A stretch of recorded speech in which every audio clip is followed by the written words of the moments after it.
At 9,000 times the speed of light, it would take just about 4 hours to cross 4.22 light-years and reach Proxima Centauri, the closest star system to Earth. This is the starship Enterprise from Star Trek. With a ship like this, you could travel anywhere in the universe, even to the farthest reaches of the observable universe, without a problem. Now compare that to reality. Using the fastest spacecraft humanity has ever built, the Parker Solar Probe, traveling the same 4.22 light-years would take about 70,000 years. 70,000 years.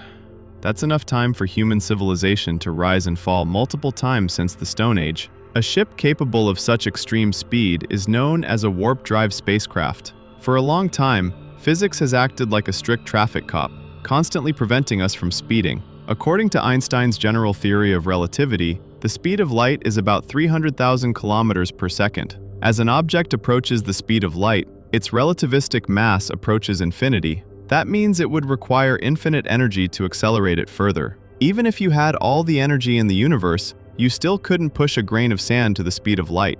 And even if you could travel near light speed, there's another problem. For the people on board, a trip to the Andromeda Galaxy might take only a few hundred years. But for those on Earth, 2.5 million years would have passed. When you return, Earth would be completely unrecognizable. A journey where you survive, but everything you knew is gone. Is that really the kind of interstellar travel we want? So, with conventional spacecraft, interstellar travel is essentially a dead end. At this rate, humanity seems destined to remain trapped in the solar system, a remote rural corner of the galaxy. That's why scientists propose something radical, the warp drive. A way to break the limits. So how does it work? And why can it exceed the speed of light?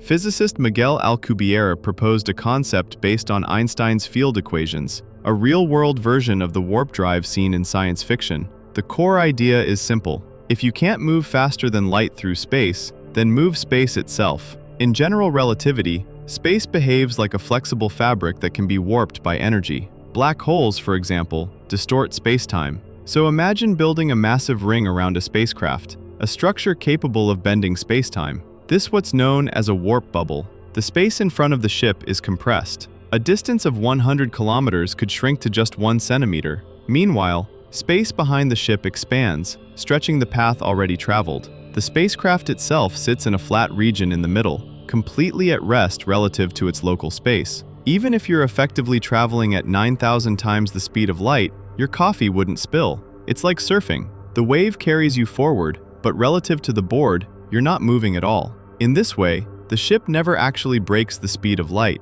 yet it still arrives faster than light would, because the distance itself has been shortened. And space, unlike objects, has no speed limit. Expansion of the universe already exceeds the speed of light, proof that space-time itself can move faster than light. So in theory, warp drives could achieve speeds thousands of times faster than light. But the real question is, can space actually be compressed in front of a ship and expanded behind it? According to general relativity, yes, it's possible. Compression of space manifests as gravity. Expansion behaves like anti-gravity, similar to the accelerated expansion of the universe. But there's a massive problem. Space-time is incredibly rigid. Bending it requires enormous amounts of energy, comparable to what's found near black holes. And even worse, it requires not just positive energy, but negative energy. Positive energy contracts space. Negative energy expands it. We've never actually observed it, not in nature, not in experiments. For decades, warp drives were considered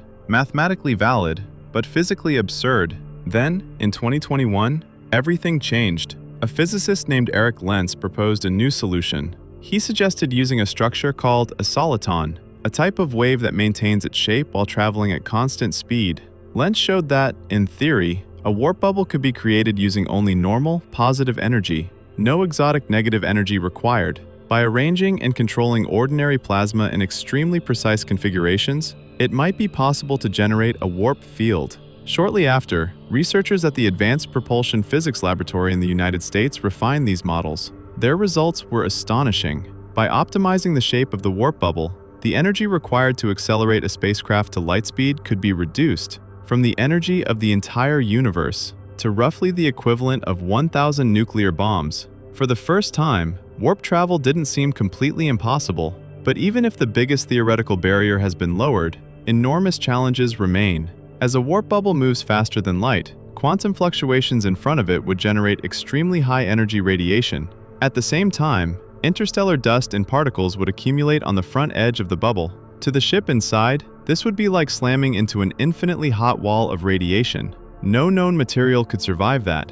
And when the ship arrives and shuts down the warp drive, all that accumulated energy would be released instantly. It could incinerate the crew, or even destroy the destination planet. There's another problem. Once the warp bubble forms and exceeds light speed, the ship becomes causally disconnected from the outside universe. You can't send signals forward, you can't control the bubble from inside, and according to current theory, you may not even be able to turn it off. Once activated, the warp bubble could keep going forever, until the end of the universe, or until it naturally collapses. So with all these dangers, you might ask, why pursue faster than light travel at all? Why not just stay in the solar system? Because in the long run, Earth is not safe. Asteroid impacts, supervolcanoes, and the eventual death of the sun all threaten our existence. Without interstellar travel, human civilization may one day simply end.